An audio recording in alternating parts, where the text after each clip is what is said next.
أعوذ بالله من الشيطان الرجيم. بسم الله الرحمن الرحيم. الحمد لله رب العالمين والصلاة والسلام على أشرف الأنبياء والمرسلين وعلى آله وصحبه أجمعين. اللهم افتح علينا حكمتك وانشر علينا من خزائن رحمتك يا أرحم الراحمين. يا فتاح ويا عليم افتح قلوبنا فتوح العارفين ورزقنا فهم النبيين وإلهام الملائكة المقربين. اللهم نوّر بكتابك أبصارنا واشرح به صدورنا واستعمل به أبداننا واطلق به ألسنتنا وقوي به أجناننا واسرع به أفهامنا بحولك وقوتك فإنه لا حول ولا قوة إلا بك يا أرحم الراحمين.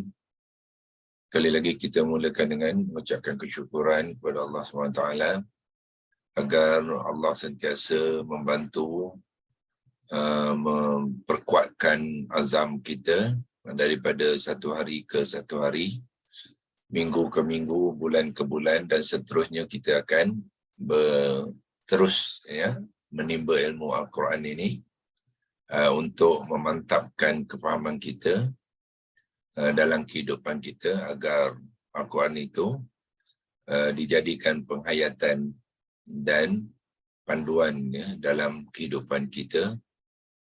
Yang mana kita lihat sekarang ni jarang-jarang sekali dalam satu hari itu kita membincangkan isi kandungan Al-Quran untuk menentukan hala tuju kehidupan kita. Jadi banyak daripada keputusan yang kita buat seharian, kita banyak menggunakan akal fikiran ataupun hawa nafsu kita, yang mana kemungkinan tidak menepati dengan apa yang dikehendaki oleh Allah Subhanahu Wa Taala, melainkan kita jelas yang keputusan kita itu adalah berdasarkan panduan daripada Al-Quran dan As-Sunnah. Maka sudah tentu kita yakin kita sudah berada di jalan yang lurus, yang mana kita setiap hari minta dengan Allah. Dalam ayat ke-6 Al-Fatihah tu kita berdoa ihdinas siratal mustaqim, kita minta Allah tunjukkan jalan yang lurus itu, dan pastilah kita kena usaha mencari jalan yang lurus tu supaya kita dapat panduan daripada Allah. Respon yang pertama Allah kepada ihdinas siratal mustaqim tu ialah surah Al-Baqarah sendiri, ayat kedua tu Allah kata zalikal kitabul la raiba fihi hudal lil muttaqin. Jadi Allah kata inilah kitabnya, iaitu Al-Quran, yang tidak ada keraguan di dalamnya bagi orang-orang yang bertakwa. Jadi bermakna kalau kita ambil Al-Quran tu sebagai panduan kita, insya-Allah Allah sudah janjikan yang kita akan termasuk dalam golongan-golongan al-muttaqin yang dalam hujung ayat kedua tu, dan Allah pandu kita bagaimana untuk kita menjadi orang-orang yang muttaqin, sehinggalah ayat kelima tu Allah mengatakan mereka-mereka inilah orang yang berjaya, ulaika humul wa ulaika humul muflihun. Itu semua panduan daripada Allah, tapi dengan syarat kita membaca dan memahami, barulah dia dapat dijadikan panduan. Kita teruskan perkongsian kita di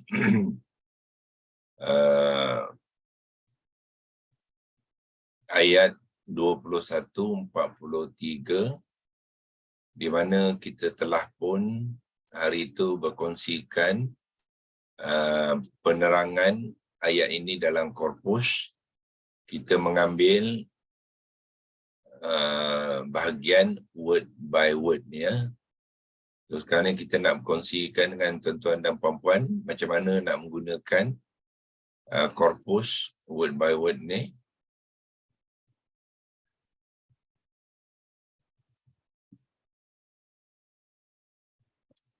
untuk membantu kita.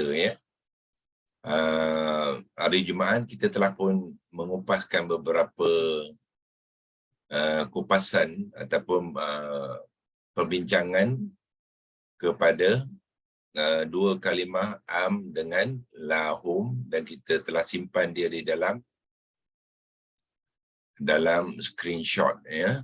So ini yang kita telah bincangkan pada hari Jumaat yang lepas. Yang pertamanya, am tu, kalimah yang pertama tu kita lihat ada hamzah qata' berkaki alif. Dia tu adalah sebenarnya hamzah istifham yang digunakan bersama dengan harfun ataf, ya. Ataf ni asalnya bunyinya ialah atafun, ya. Atafun.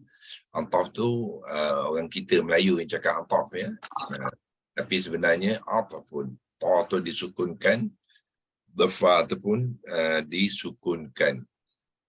Apa dia harfun ataf ataupun atafun ni? Ialah Doktor belum share, Doktor. Oh, belum share, ya? Sorry.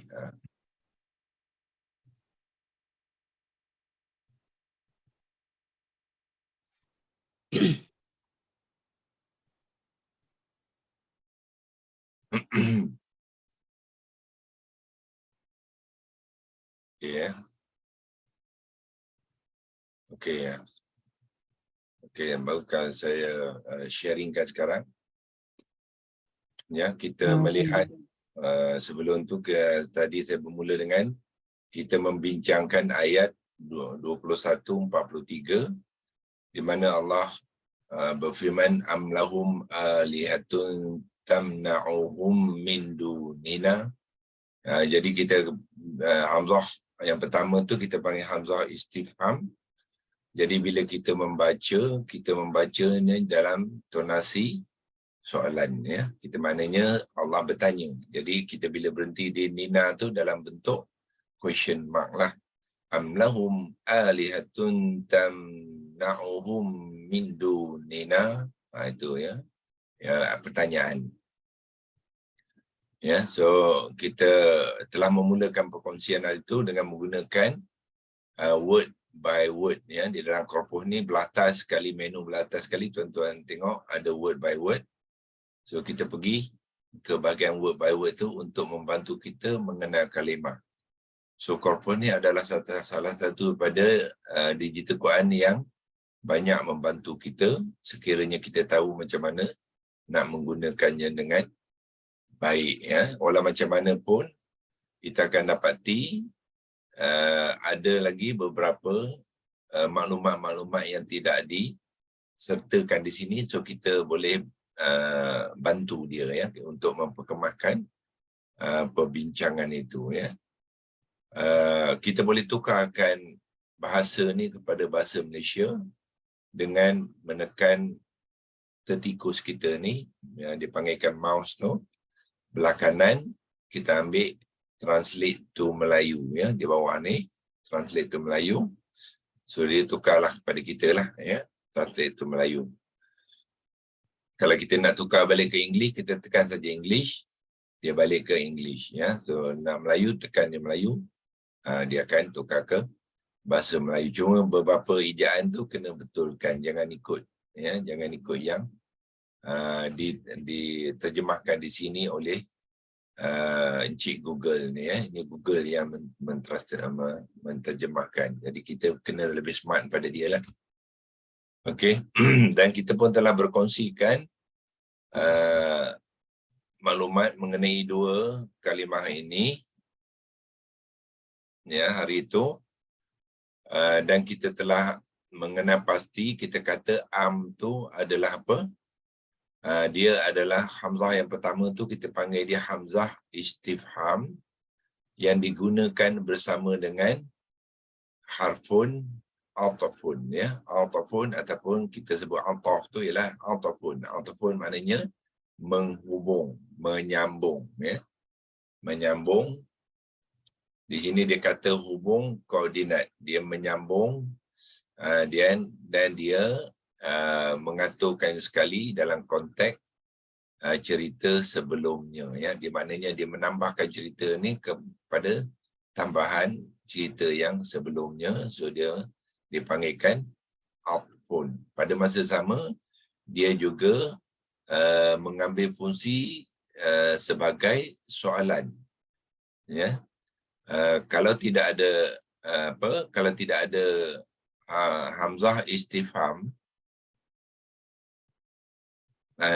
kalimah ni ialah kalau apun saja, dia adalah au, iaitu atau, ya.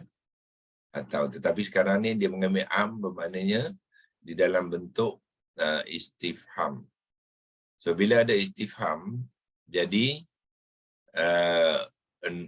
makna kepada atau ni perlu ditambah baiki lagi dengan bentuk soalan, ya. So apa kita boleh buat? Kita boleh tambahkan makna dia ni ataupun perbaiki lagi makna tu kepada atau adakah, ya, itu ya. Atau adakah, ya. Atau adakah,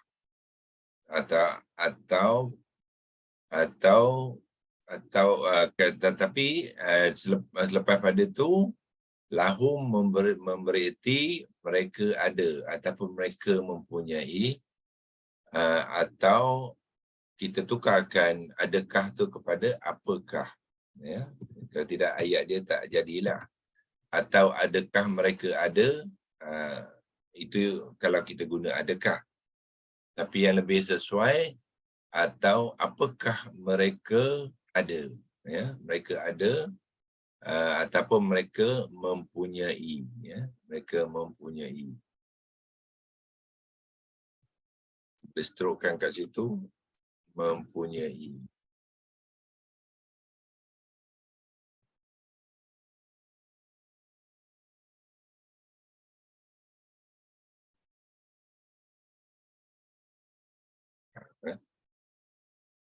Atau apakah mereka ada ataupun mereka mempunyai. Mungkin mereka mempunyai kita lebih kemas, so kita gunakan mempunyai. Kita ambil balik selector ni, dan kita select dan kita tutup ada. Kita terus, oh dia tak boleh tutup, ya. Tak apalah, okey. Ya, okey. So atau apakah mereka mempunyai, ini maknanya Allah bertanya kepada mereka, ya. Pada mereka tu, adakah mereka ni mempunyai, dan disambung dengan lihatun, ya. So yang ni kita boleh simpankan dia seperti biasa.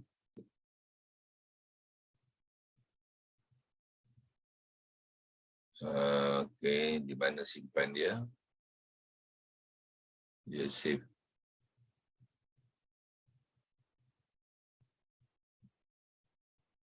Ini ke?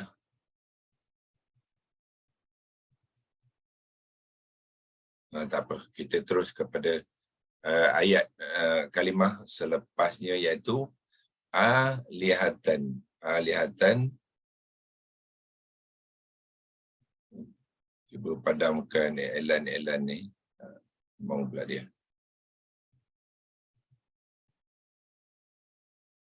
Apa tak mau? Okay, tak apa, kita terus ke korpus, ya. Ke korpus. Kenapa tak boleh padam ni? Install.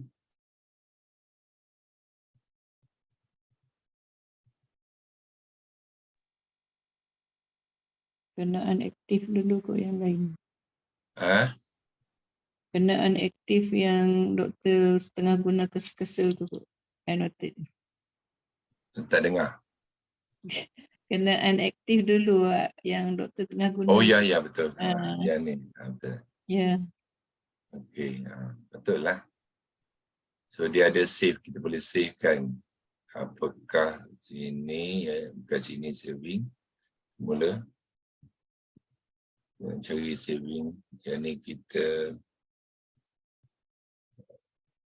kat filter.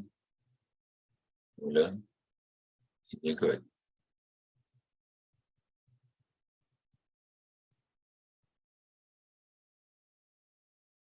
Okey, save as. Kita patutnya nak save saja ya.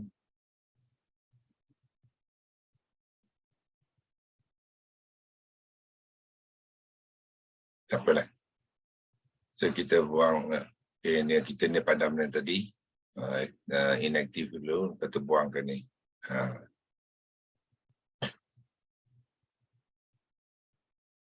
Okey, kita terus kepada kalimah seterusnya, iaitu alihatan. Tuan-tuan pun sudah mengenal apa dia alihatan dan kita sudah banyak kali jumpa dan kita telah pun menulisnya dalam tulisan yang betul ya. Ini apa dalam ni sudah betul lah alihatun.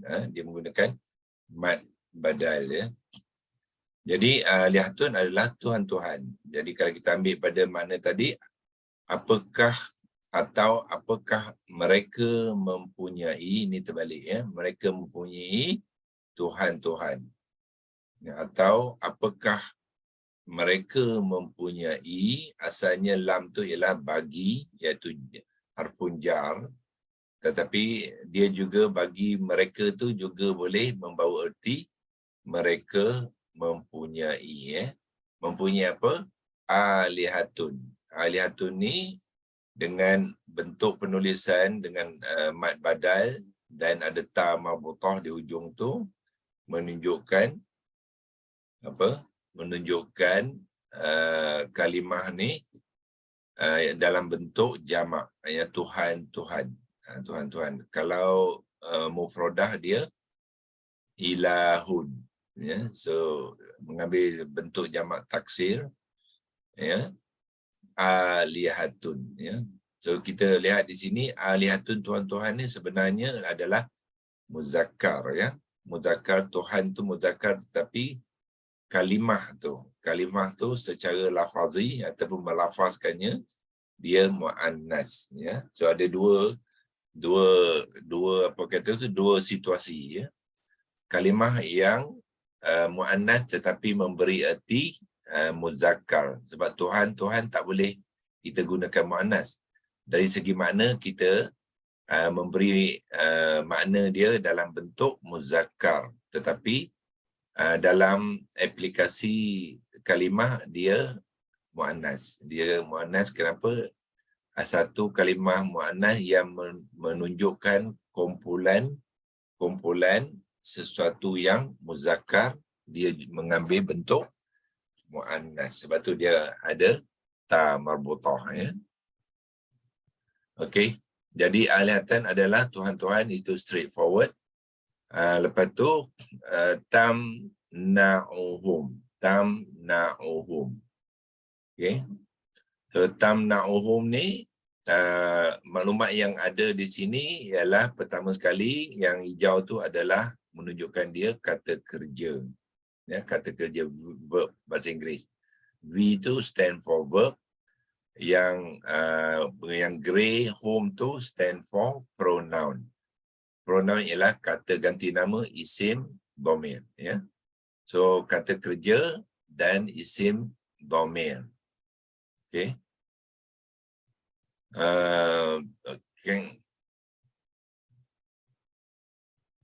Okey. So kata kerja ni, lihat kata kerja di sini apa dia? Kata kerja tak sempurna, wanita tunggal, wanita ketiga. Ini translation Google ya. Translation Google ni kalau tuan-tuan biasa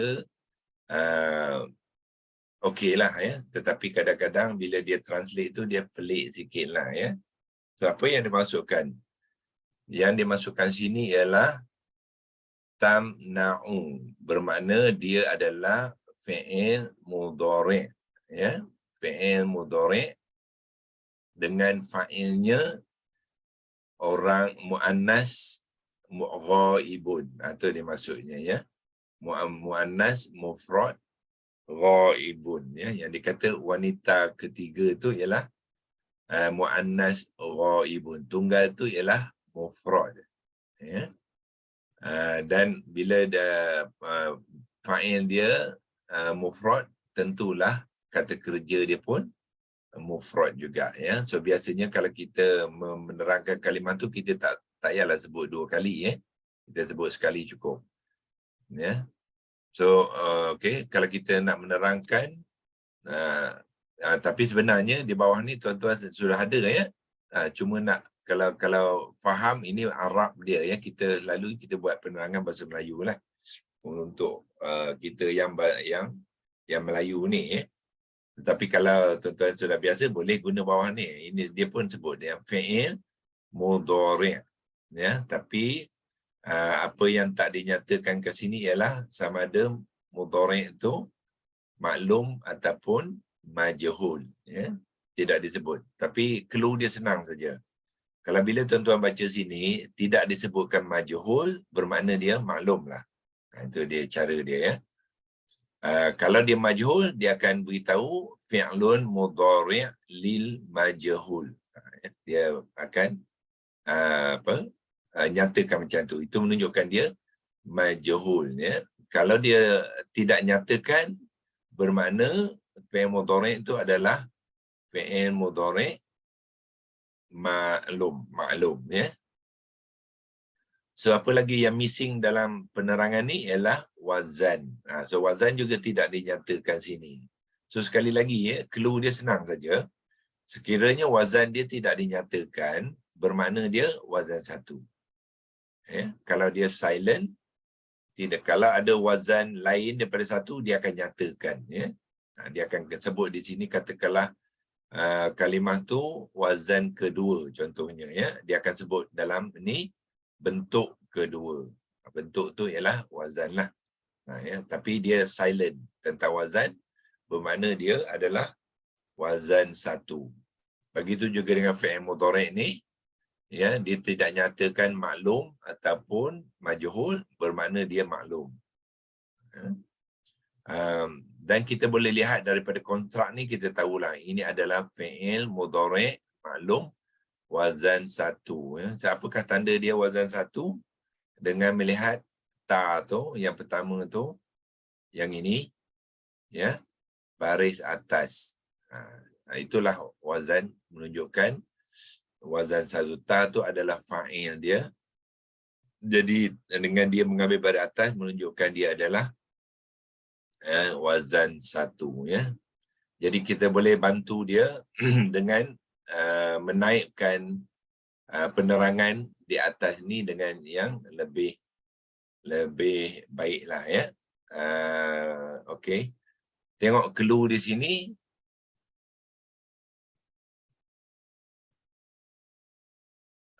Apa dia?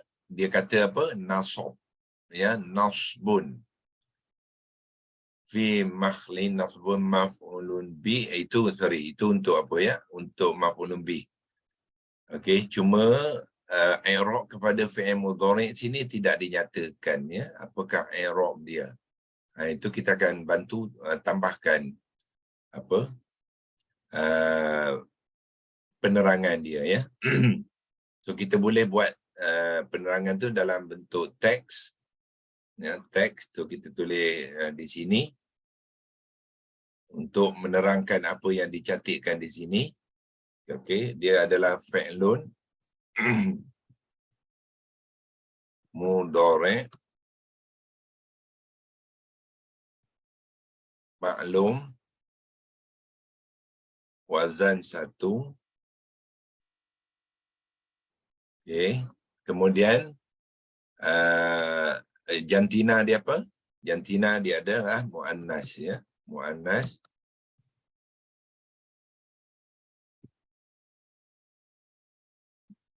Dan muannas ni adalah orang ketiga, kita letak dia ghaibun.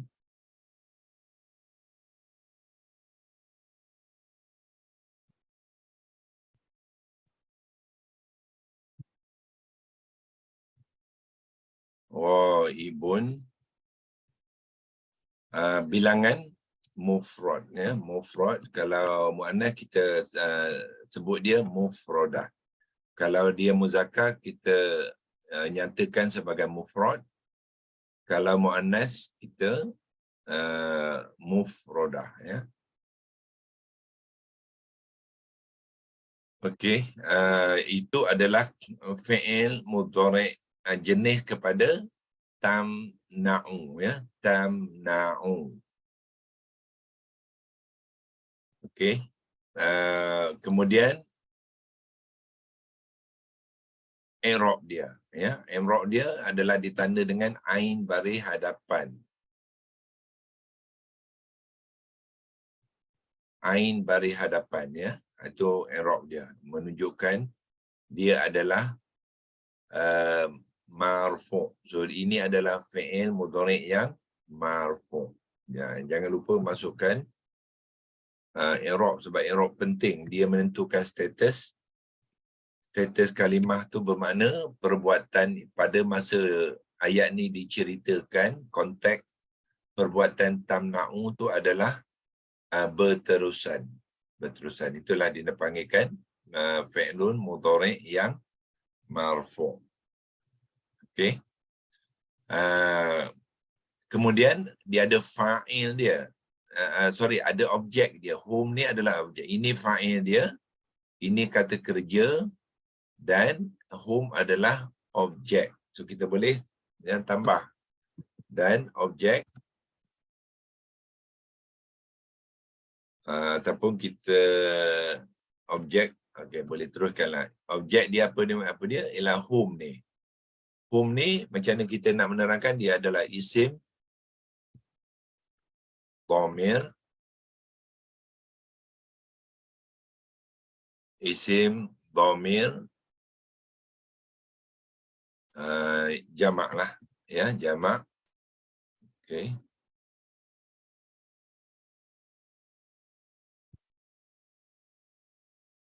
Sebelum jamak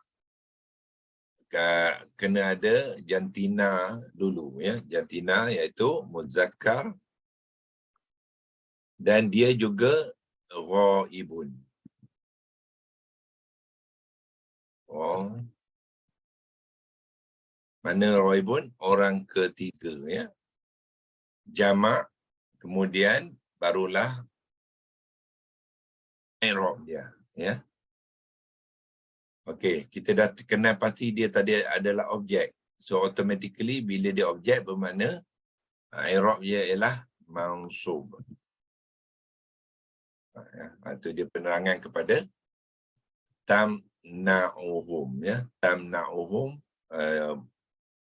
penerangan dia. Dia adalah fi'lun mudhari' maklum, dia sepatutnya ada space. Wazan 1, muannas ghaibun, ya. Muannas ni apa? Fa'il dia lah, ya.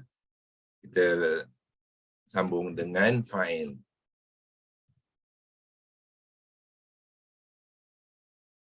Fa'il ni ialah muannas ghaibun mufradah marfu', ya. Lepas tu hum adalah objek isim dhamir muzakkar ghaibun. Dia adalah jamak, ya, isim dhamir yang jamak dan mengambil i'rab yang mansub, ya. Itu penerangan kepada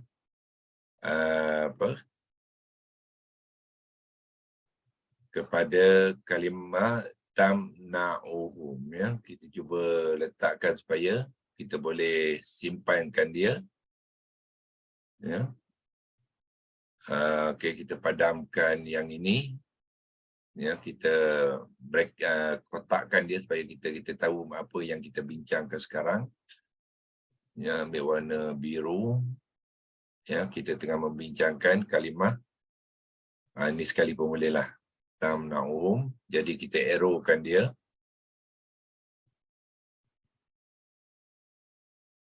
Yang kita masukkannya ialah yang inilah dalam kotak ni, ya. Iaitu fi'lun mudhari' maklum wazan 1 dengan fa'il dan muannas ghaibun mufradah marfu' dan objek isim dhamir muzakkar, ya, yang jamak dan mansub. Tolak sikit dia ke atas.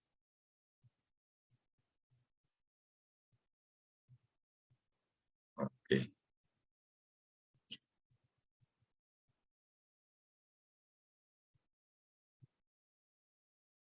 Itu yang apa, dengan yang apa kita boleh buat ya, dengan tempat yang tak berapa space ya, tak banyak ruang untuk kita menerangkan ya. Okey, dan kita bagi makna dia ya, bagi makna dia, makna tuan-tuan dah ada sebenarnya di mana di situ, kita padamkan ni dulu. Okay.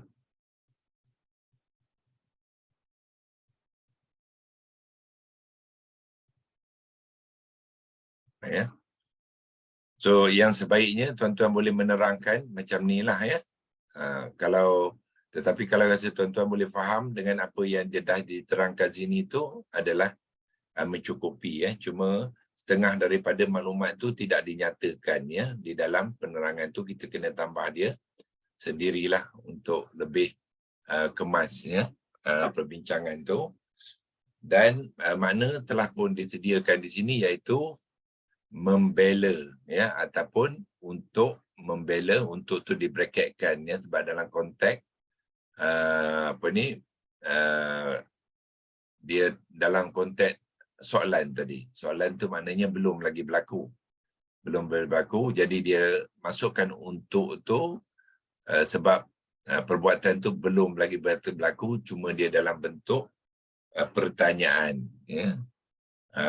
Apakah mereka ada Tuhan untuk membela mereka? Itu sebablah untuk tu dimasukkan ya. So maknanya kepada kalimah ni pun ada di sini ya. So okey, bermakna kita sudah yang dia tadi ta tu kita nak sebut apa ya? Ta mana ni? Ya. Dalam makna tu tak payah sebut dia. Okey. Tamna'uhum. Okey, ta kalau fi'il mudhari' ya, kalau ta fi'il mudhari' bermakna dia perempuan ya. Dia perempuan. So kalau kita nak masuk boleh ya, dia perempuan, tapi kita dah terangkan kat sini tadi. Fa'il muannas ni. Dia perempuan. Dalam makna tu tak payah sebut ya. Dia membela untuk. Dalam makna dia tak payah sebut dia. Dalam makna. Dalam makna ya.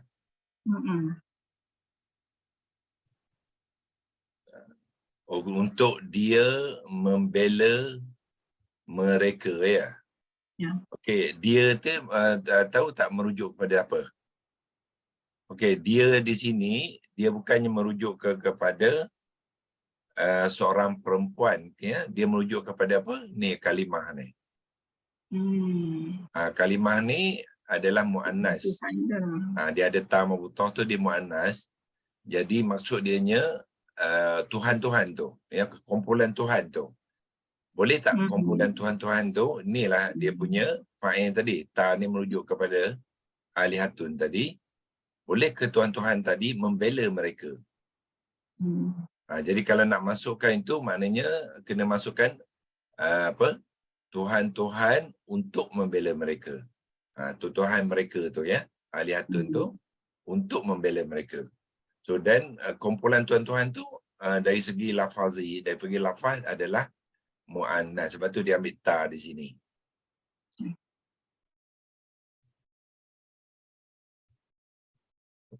Boleh? Tak apa ya. Pelan-pelan lah ya. Yalah, memang memaham Quran ni dia bukannya tiba-tiba boleh terus pandai ya. Dia kena mengambil masa, tapi kita tengok pelan-pelan insya-Allah ya. Kita halusi dia elok-elok, lama-lama kita akan dapat maklumat tu, kita susun dia dengan baik ya. So yang ini saya print screen, simpan dia untuk kalau kita nak buat sambungan besok ya. Besok kita akan sambung dengan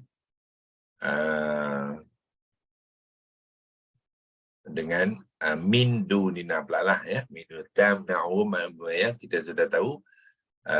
Bolehkah Tuhan-Tuhan mereka tu membela? Boleh Tuhan ni membela mereka, itulah maksud dia.